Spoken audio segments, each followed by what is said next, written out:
12:37. This is the Noon Business Lunch on WGN. Mitch Lyons joins us now from MitchLyonsWealth.com. Mitch, welcome to the show. How are you today? Hey, John, doing great.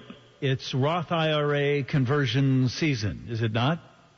Well, hey, it's the fresh start to the year, right? And everybody wants to maybe make sure their ducks in a row when it comes to retirement planning, and a Roth conversion can be a big part of that. What is a Roth? I think I know, but maybe I don't. Tell us what a Roth conversion is.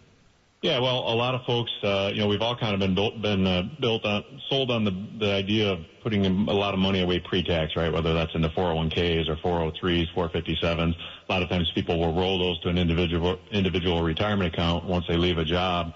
And that continues to grow tax-free, which is great, but ultimately we're going to pay tax down the road. So oftentimes it can make sense to convert that to a Roth IRA, pay the tax, and now grow that account for the rest of your life tax-free, be able to access that money tax-free. And it gives you a lot more control.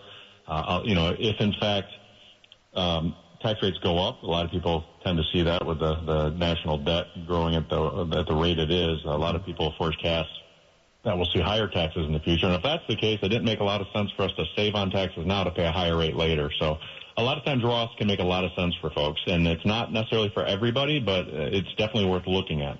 But that's the calculation, right? One way or another. It's when do I want to pay the taxes on the earnings? And do I want to pay it now, or do I want to pay it when I actually need the money and I take it out? And maybe the guiding force on that will be, well, what do you think taxes are going to be down the road? Higher or lower? And historically, they're pretty low right now, right?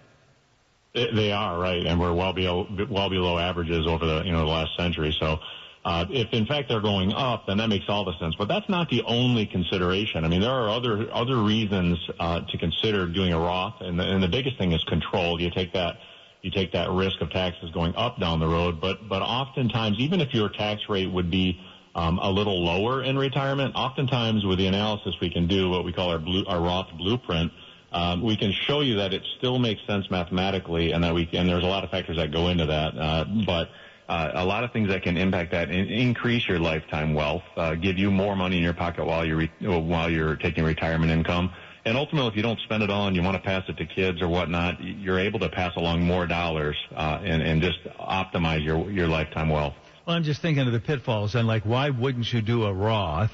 And the only thing that I can come up with, and it sounds like you know more about this than I do, but the only reason you wouldn't do a Roth now is because you think the tax rates are going to go low. We just had the big, beautiful bill, but it didn't really lower the brackets, right? So I don't know why you wouldn't.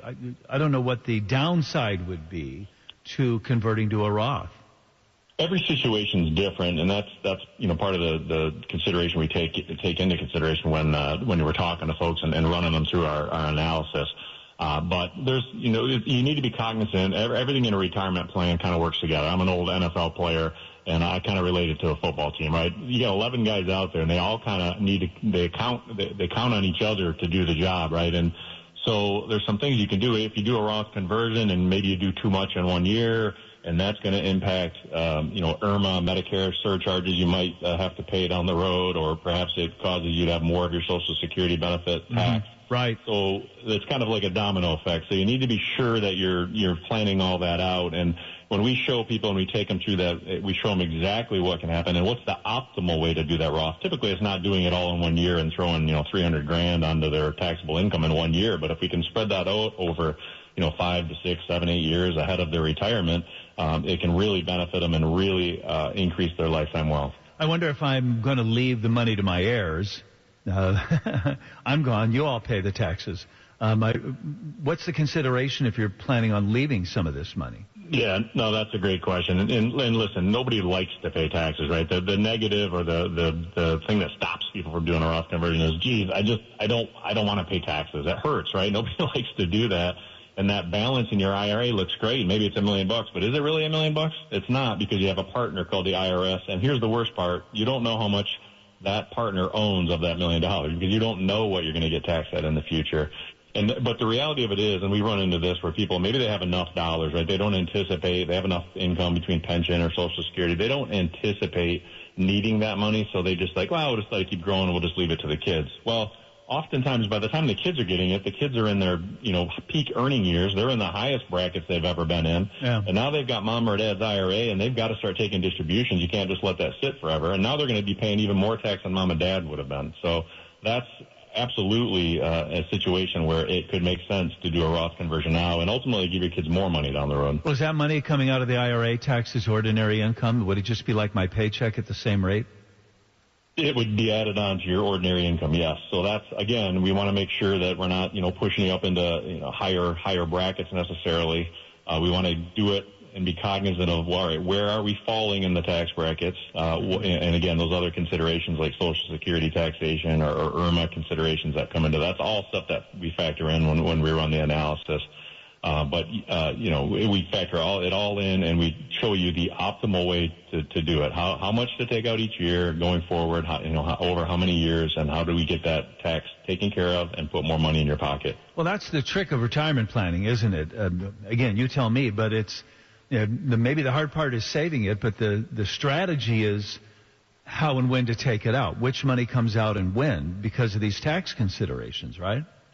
Well, no question. And listen, we all spend, say, 30 or 40 years working and accumulating, right? I call it the accumulation phase of life. But when you get into retirement or approaching retirement, we're getting into what I call the retirement red zone. Again, old football guy, but that red zone on a football field, that last 20 yards becomes kind of tough. Things tighten up, and you've got to make good decisions. You don't have as much room to roam out there. And it's kind of the same thing when decumulation starts, when you start taking money out of a portfolio. We want to make sure, A, it's protected, that you have the income you need, and we want to do it as tax efficiently as we can, so we're not just handing money to the government that we don't need to, right? There's a big difference between avoiding tax and evading tax. It's probably about 10 years in prison, but we can avoid tax, right? And there are things we can do preemptively, looking through the windshield, looking out on the road ahead of us to miss those objects rather than looking in the rearview mirror saying, oh, geez, I just ran over that tax and that tax. And So we want to be looking forward and plan ahead. This listener says, regarding Roth conversions, I'm retired and considering doing a Roth conversion, but I'm wondering if it's true that I cannot touch the money for 5 years. That's all going to be considered depending on age and where you are. There's a number of rules and factors that come into play, and that's certainly one that needs to be considered. But, how long have you had a Roth, or are you over 59 and a half, and all that. So there are things that come into play, and the easiest thing to do is just have a conversation because everybody's situation is different. We can tell you, we can get into details with respect to everybody's individual situation. But that would be true in some circumstances for some people? Some circumstances, yes. So what do you think of the Bears this weekend?